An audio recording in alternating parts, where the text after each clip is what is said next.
Welcome to Electrified. It's your host, Dylan Loomis. In case you missed it, Martin Vieques said that if you've been a long-term Tesla shareholder, you may now be able to get a Foundation Series Cybertruck early. I won't read through all of the eligibility requirements, just know if you own over 500 Tesla shares and have for a few years, you have until March 22nd to take advantage of this offer. Right now, it's only in the United States and Canada. Of course, Tesla will never please everybody, and some people are going to be upset about this, feeling like they're being jumped in line for those that don't fit this criteria, but I think it is a cool way for Tesla to honor some of its long-term shareholders. If you're interested, I'll have the link with all of the information below. Winston on X said 85,000 miles and the pads still look good, sharing a picture of the Tesla brake pads saying thanks Regen Braking. Another user, Ben, said at the very least I'd brake heavily once per week to clear any surface rust. In the UK we have yearly inspections and it would not pass if it's rusted out. Then Lars said we learned that lesson hard on original S and X. Our early customers in Norway gave us this insight and we learned from them and improved. Now all Teslas come with brake disc wiping in cold climates to clear ice, as well as extensive corrosion prevention on the rotors, pads, and calipers to last longer than traditional ice brakes. Then he was asked about Tesla's progress bringing the Matrix software to the 2021 cars that have the hardware available for Matrix LEDs. Lars said, we just started rolling this out to older hardware capable 3Y S and X cars in Europe with 2024.8.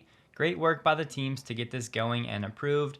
More regions and features to follow as we get necessary certifications. I suppose there could be more to the story, but at least for now, it's as we expected, a regulatory reason why this feature is not yet rolling out in other places. For now, it's still just parts of Europe that are getting this adaptive headlight functionality, but Tesla is working on rolling this out in the United States as well. Whether or not there will be a retrofit available for the vehicles that don't have the proper hardware is to be determined. In case you're thinking, wait a second, my high beams already automatically turn off when a car's approaching. This adaptive headlight functionality is just certain pixels or parts of the light that would actually be directed to any oncoming traffic. Just those will go off, allowing the rest to remain on. Instead of your high beams going off completely, it would just be select portions. Bloomberg NEF did a new study asking the question, are EVs actually cleaner than their gas guzzling counterparts? The result, the answer is a resounding yes. I think most people already understand this data, but the takeaway, the EV life cycle emissions can be over 70% lower than gasoline and diesel vehicles. This charted total CO2 emissions of medium-sized ICE and BEVs produced in 2023 and used for about 155,000 miles. In the United States, the blue for vehicle manufacturing is somewhat comparable for EV and ICE. Then EVs, of course, you have the section for battery manufacturing. But when it comes to the third component, the use in the green, clearly that's where EVs come out way ahead. I'm sharing because I think it's good to keep these recent reports handy. This will still come up often in conversation, people thinking that EVs aren't actually better for the environment, so it's good to have some data handy. Plus, Rohan Patel added, this is quite conservative. The reality for Tesla vehicles is actually significantly better than this chart. Over the past 10 days or so, Bradford Ferguson from Rebellionaire has been on a cross-country road trip, mostly using Tesla's FSD version 12. I may or may not have met up with him for roughly an hour to do some testing of version 12, but I cannot confirm nor deny. My point, Bradford has a lot of miles under his belt in many different situations across the country.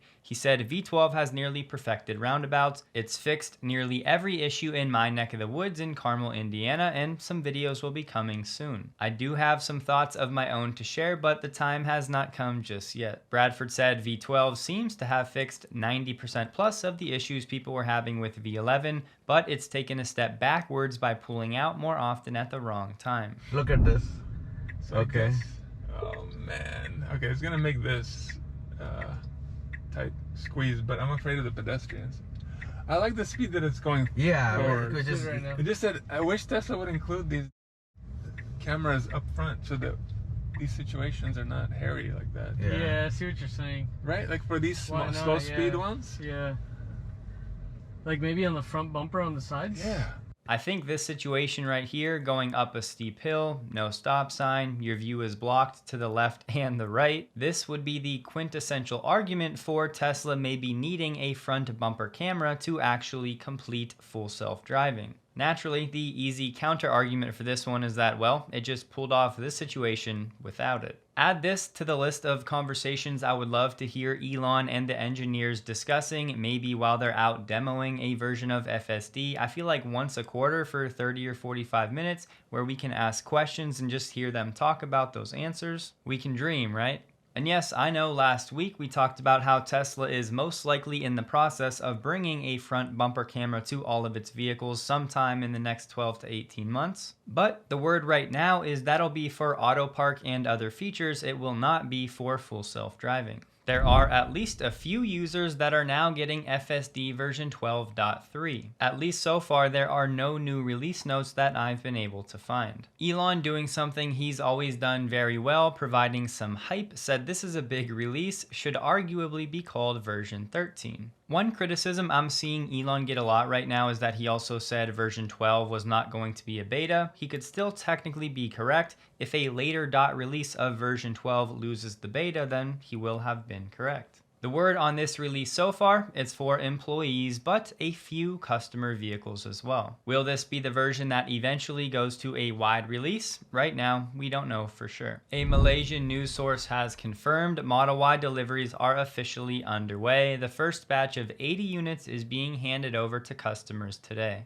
Rohan, quote, posted a customer taking delivery saying Southeast Asia will undoubtedly be a major place of growth over the coming years in battery storage and EV adoption. Looking at the rough size of some auto markets in Southeast Asia, these numbers are for 2022. Indonesian auto sales just over 1 million for the year. Thailand 849.4 thousand, Malaysia 720.7 thousand, and Vietnam 404.6 thousand. It looks like Elon is headed to Giga Berlin for a visit as of tomorrow. The plant manager just said it could take some time until production fully restarts, but the most important step has been taken. That being, the power supply is back on. The Tesla China weekly number came in at 13,200. Comparing that to the same week in Q4, that number was 15.4 thousand. As we've been saying for most of the quarter though, comparing Q1 to Q4 is a fool's errand. So if you wanted to compare year over year, we're still 2.57% ahead of that pace. It was the best week of the year for Tesla as we continue to get further removed from the Chinese New Year. It was 3,400 Model 3s and 9,800 Model Ys. Starting Model Y deliveries in a new market like Malaysia is not going to boost Tesla's Q1 given that we only have a few weeks left, but heading into future quarters that will be a slight tailwind. Zooming out to the main Q1 number, we're still tracking to come in somewhat flat year over year, which is uncharted territory for Tesla. Tesla is now offering LFP pack retrofits to some Model 3 owners that require a battery replacement under warranty. This option is now available for those vehicles that were initially equipped with the 2170s, and this also includes some upgrades to the suspension to handle the heavier LFP battery. Owners that are opting for this LFP retrofit are required to sign an agreement that outlines the advantages and drawbacks of the LFP battery. If you're someone that would benefit from the ability to charge to 100% all the time, LFP could be for you.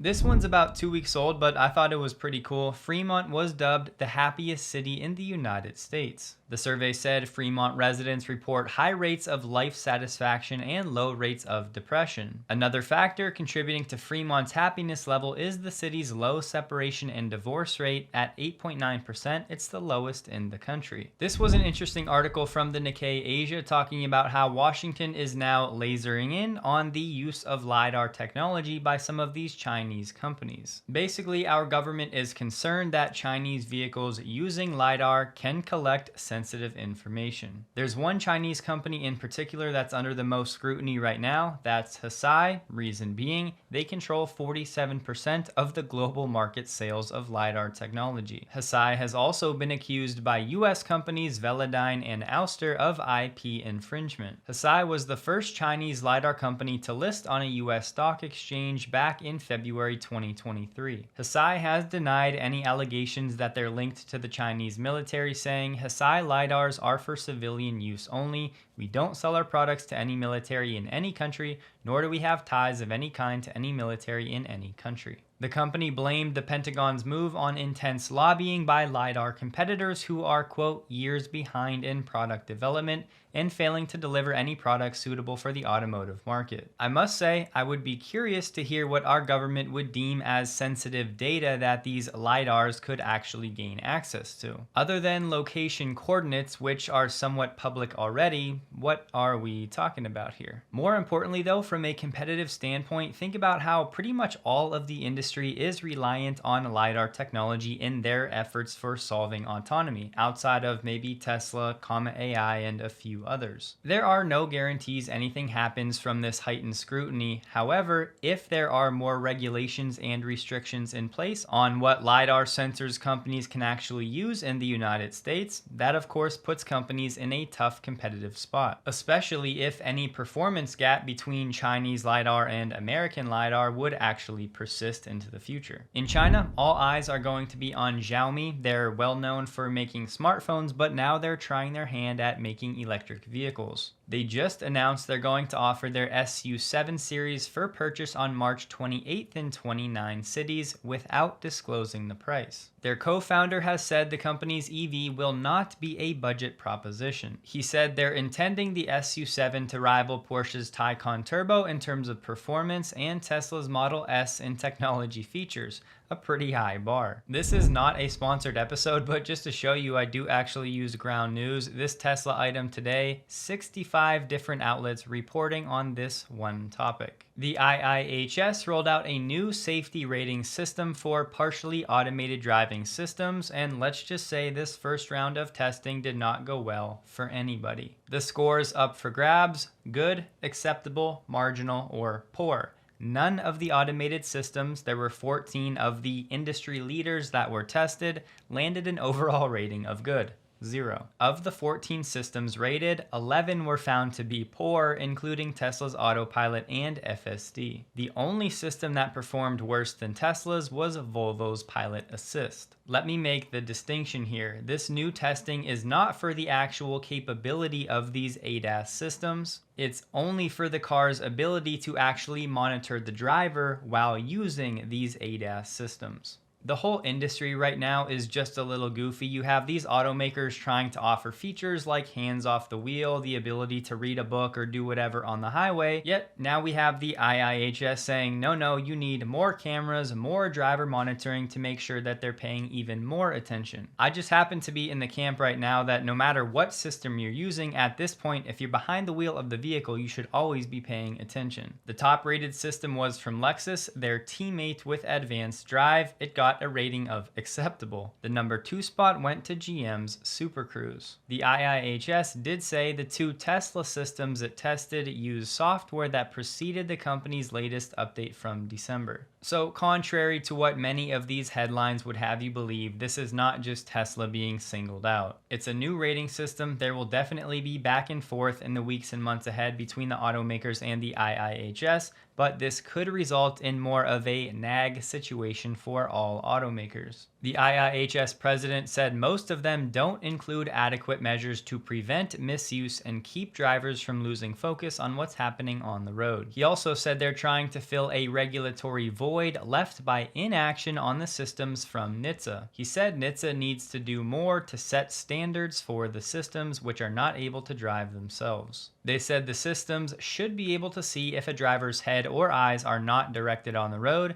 and whether their hands are on the wheel or ready to grab it if necessary. If a system does not see a driver's eyes on the road or hands aren't ready to steer, there should be audible and visual alerts within 10 seconds. Before 20 seconds, the system should add a third alert or start an emergency procedure to slow down the vehicle. None of the 14 systems met all the driver monitoring requirements in the test, but Ford's came close. Just months ahead of Lucid Gravity production, Lucid is at risk of losing the trademark for the name Gravity. Remember that EV charging company we just talked about? They launched their flagship indoor EV charging site, Gravity. They're claiming in a petition that Lucid's use of the Gravity name could confuse consumers since Gravity Inc. uses it for EV charging and has used it in the past to operate a fleet of EV taxis. It should be noted though, this pilot program by Gravity was actually ended in 2023. Lucid is arguing that company Gravity does not currently operate an EV fleet and argues consumers would not be confused by the two different uses of the Gravity name. Lucid also filed a counterclaim with the purpose of trying to force Gravity Inc. to give up its trademark because it abandoned the fleet business. Just another headache for Lucid and something that could become somewhat costly at a time when it needs to save every dollar it can. As it turns out, some Georgia senators are not happy that Rivian apparently blindsided them with their decision to pause construction of their new factory. Some members of a Senate subcommittee explored ways on Monday to potentially punish Rivian. Some are urging a halt to infrastructure projects underway until Rivian starts construction. One senator called Rivian's decision completely irresponsible. If they come back to Georgia and start making good on their promises, I'll be the one surprised. At the time of the deal, this was Georgia's largest ever jobs deal,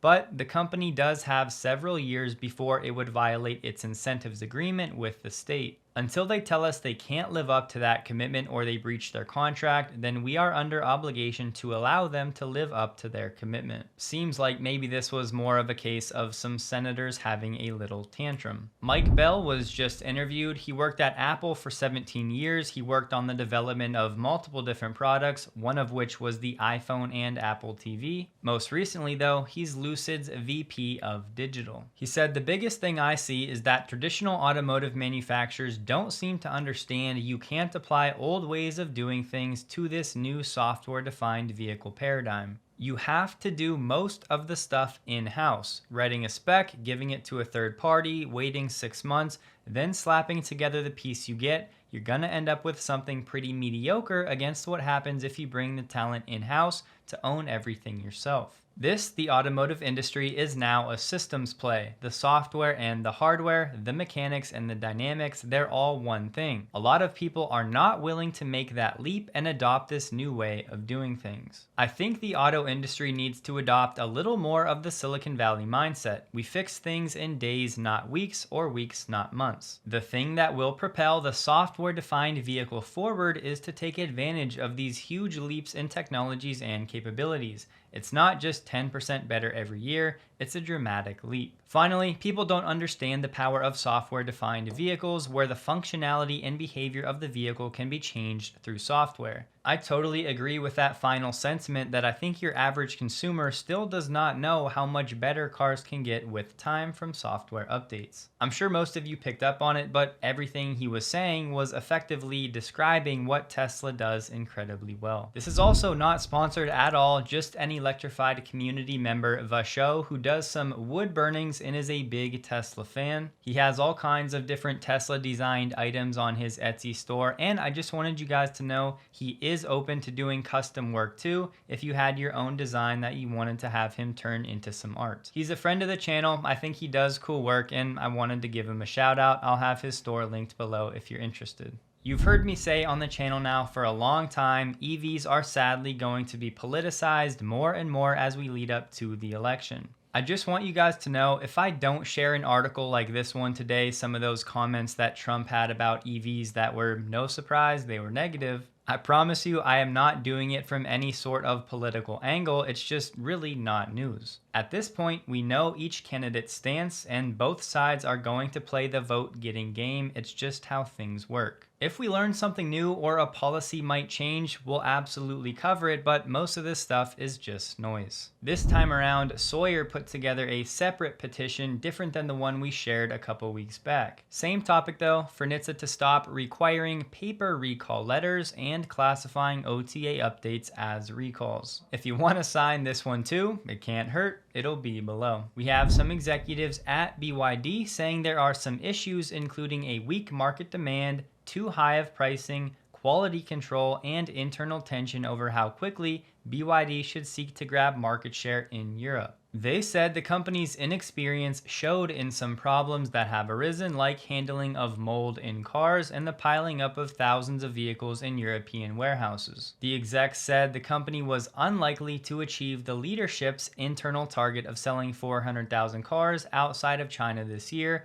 compared with the 242.8 thousand it sold last year. In Europe, BYD sold around 16,000 vehicles in 2023, but the word is BYD has been disputing that figure without providing a different one. One internal concern at BYD involves the number of fixes or repairs that passenger car models exported from China require before they can be sold to consumers. Post-import touch-ups are common in the auto industry, but BYD models often require more extensive fixes than most. This in part due to what they see as the company's inexperience in handling long-distance logistics. There are other quality complaints when it comes to things like paint and plastics. They also highlighted how BYD vehicles can cost significantly more overseas than they do in China. One example, the Atto 3 costs $41,000 in Germany. Compare that to what it costs in China, which is less than $20,000. That's more than twice the price. Finally, at the end of last year, more than 10,000 BYD passenger cars were waiting in warehouses in Europe, and the certificates authorizing them to be sold in the EU are set to expire soon, meaning it may not be possible to sell them in Europe. Honestly though, outside of the much higher cost in Europe, I think a lot of these problems could just be some growing pains for BYD as they try something they really haven't done in volume. I would imagine most of these issues will be fixed with time, but just keep in mind it's not just Tesla that may be seeing weaker pockets of demand. We just learned the price for the Hyundai Ioniq 5N, their performance variant. It's going to start at $66.1 thousand.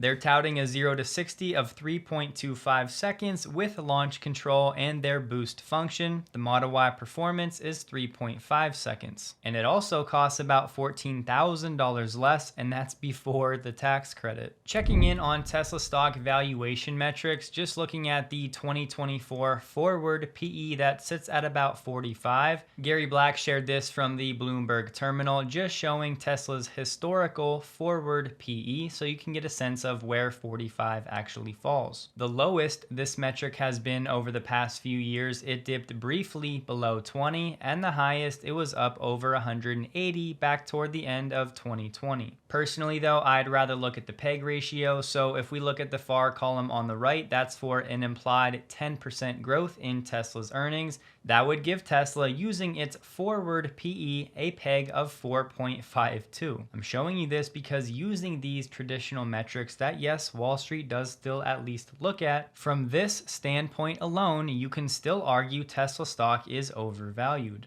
I have a few of these cells grayed out because Tesla's Q4 GAAP number had that one-time item that was over $5 billion.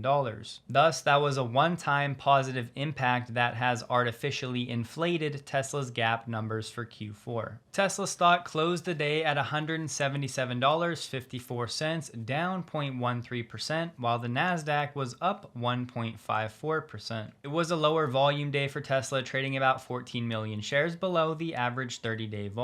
What I'm about to say is just for fun, but I do think, relatively speaking, Tesla stock has held up fairly well given how negative the sentiment is and how significantly Wall Street has cut its expectations for Tesla's earnings. I would say though, Tesla is still showing a lot of weakness, and if Q1 rolls around and the numbers are worse than expected, and then Tesla's margins surprise on the downside, there's not a lot of support below this level we've been at for a few days, around 175. Many of you will remember the last time we fell through 175 and broke through this downward channel. That's when we quickly went all the way down to 100. Don't go making any buy or sell decisions off of this. I'm just saying I personally would be prepared for some more downside in the weeks and months ahead. Robin Denholm did file a Form 144 showing that she unloaded over $16 million of Tesla. But if you've been following along, you may remember late last year, Robin Denholm actually set this plan in place. Her insider share trading plan set up in October allowed her the potential to sell up to 281.1 thousand shares. Her plan is set to expire on August 16th.